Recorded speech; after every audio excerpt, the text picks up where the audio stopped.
Assalamualaikum warahmatullahi wabarakatuh. Perkenalkan, nama saya Reski Karunia dari kelas 3K03. Di sini, saya akan menjelaskan secara singkat apa itu teknologi sistem cerdas. Teknologi sistem cerdas, Haugland, mengatakan bahwa usaha untuk membuat komputer berpikir, machine with minds. Alan Turing, jika komputer tidak dapat dibedakan dengan manusia saat berbincang melalui terminal komputer, maka bisa dikatakan komputer itu cerdas, mempunyai kecerdasan.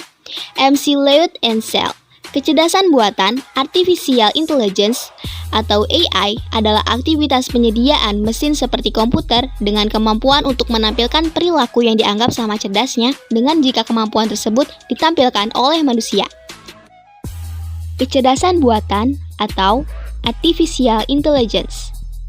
Menurut John McCarthy, kecerdasan buatan adalah memodelkan proses berpikir manusia dan mendesain mesin agar menirukan perilaku manusia.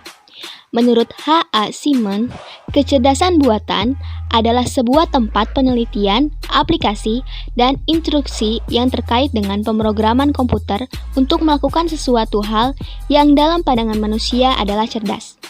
Menurut Rich and Knight, kecerdasan buatan adalah sebuah studi tentang bagaimana membuat komputer melakukan hal-hal yang pada saat ini dapat dilakukan lebih baik oleh manusia. Sejarah kecerdasan buatan. Pada tahun 1950-an, Alan Turing, seorang pionir AI dan ahli matematika Inggris, melakukan percobaan Turing. Turing Test, yaitu sebuah komputer melalui terminalnya ditempatkan pada jarak jauh. Di ujung yang satu ada terminal dengan software AI dan di ujung lain ada sebuah terminal dengan seorang operator. Operator itu tidak mengetahui kalau di ujung terminal lain dipasang software AI. Mereka berkomunikasi di mana terminal di ujung memberikan respon terhadap serangkaian pertanyaan yang diajukan oleh operator. Dan sang operator itu mengira bahwa ia sedang berkomunikasi dengan operator lainnya yang berada pada terminal lain. Turing beranggapan bahwa jika mesin dapat membuat seseorang percaya bahwa dirinya mampu berkomunikasi dengan orang lain, maka dapat dikatakan bahwa mesin tersebut cerdas, seperti layaknya manusia.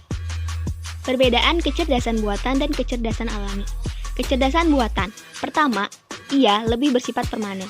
Artinya kecerdasan alami bisa berubah karena sifat manusia yang pelupa.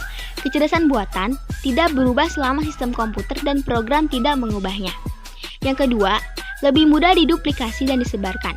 Mentransfer pengetahuan manusia dari satu orang ke orang lain membutuhkan proses yang sangat lama dan keahlian tidak akan pernah dapat diduplikasi dengan lengkap. Jadi, jika pengetahuan terletak pada suatu sistem komputer, maka pengetahuan tersebut dapat disalin dari komputer tersebut dan dapat dipindahkan dengan mudah ke komputer yang lain. Ketiga, kecerdasan buatan lebih murah. Artinya, menyediakan layanan komputer akan lebih mudah dan murah dibandingkan mendatangkan seseorang untuk mengerjakan sejumlah pekerjaan dalam jangka waktu yang sangat lama. Yang keempat, bersifat konsisten karena kecerdasan buatan adalah bagian dari teknologi komputer, sedangkan kecerdasan alami senantiasa berubah-berubah. Yang kelima, dapat didokumentasi. Keputusan yang dibuat komputer dapat didokumentasi dengan mudah dengan cara melacak setiap aktivitas dari sistem tersebut. Kecerdasan alami itu sangat sulit untuk direproduksi. Yang terakhir, dapat mengerjakan beberapa task lebih cepat dan lebih baik dibandingkan manusia. Sedangkan kecerdasan alami, yang pertama, yaitu kreatif. Manusia memiliki kemampuan untuk menambah pengetahuan, sedangkan pada kecerdasan buatan, untuk menambah pengetahuan harus dilakukan melalui sistem yang dibangun. Yang kedua, memungkinkan orang untuk menggunakan pengalaman secara langsung, sedangkan pada kecerdasan buatan harus bekerja dengan input-input simbolik. Yang ketiga, pemikiran manusia dapat digunakan secara luas, sedangkan kecerdasan buatan sangat terbatas. Contoh penerapan teknologi sistem cerdas. Yang pertama, flying drones. Pasti kalian sudah tahu kan flying drones itu apa? Flying drones menunjukkan sistem pembelajaran mesin yang kuat yang dapat menerjemahkan lingkungan ke dalam model 3D melalui sensor kamera video. Sensor dan kamera dapat melihat posisi drone di ruangan dengan menyambungkannya ke langit-langit. Dengan menggunakan sistem Wi-Fi, kita dapat mengendalikan drone dan menggunakannya untuk tujuan tertentu, seperti pengiriman produk, pembuatan video, atau pelaporan berita. Yang kedua, ada Netflix. Netflix ini adalah layanan konten on demand yang sangat populer untuk menggunakan teknologi prediktif dan menawarkan rekomendasi berdasarkan reaksi, minat, pilihan, dan perilaku konsumen. Teknologi ini memeriksa dari sejumlah catatan untuk merekomendasi film berdasarkan kecintaan dan reaksi Anda sebelumnya. Yang ketiga ada Siri. Siri itu adalah salah satu asisten pribadi virtual yang paling populer yang ditawarkan oleh Apple di iPhone dan iPad. Asisten yang diaktifkan sebagai suara perempuan ramah berinteraksi dengan pengguna dalam rutinitas sehari-hari. Dia membantu Anda untuk menemukan informasi, mendapatkan petunjuk arah, mengirim pesan, melakukan panggilan suara, dan membuka aplikasi atau menambahkan acara ke kalender. Contoh yang kelima ada device Facebook. Salah satu contoh dari Artificial Intelligence adalah teknologi device yang dimiliki oleh Facebook. AI ini berfungsi untuk mengenali wajah orang yang ada pada postingan foto. Dengan teknologi ini, kamu tidak perlu lagi menandai seseorang yang ada pada foto secara manual, karena AI ini yang akan melakukannya. Yang keenam ada rekomendasi e-commerce. Konsep penerapan AI, Artificial Intelligence, yang sering kamu jumpai, salah satunya adalah rekomendasi produk pada e-commerce.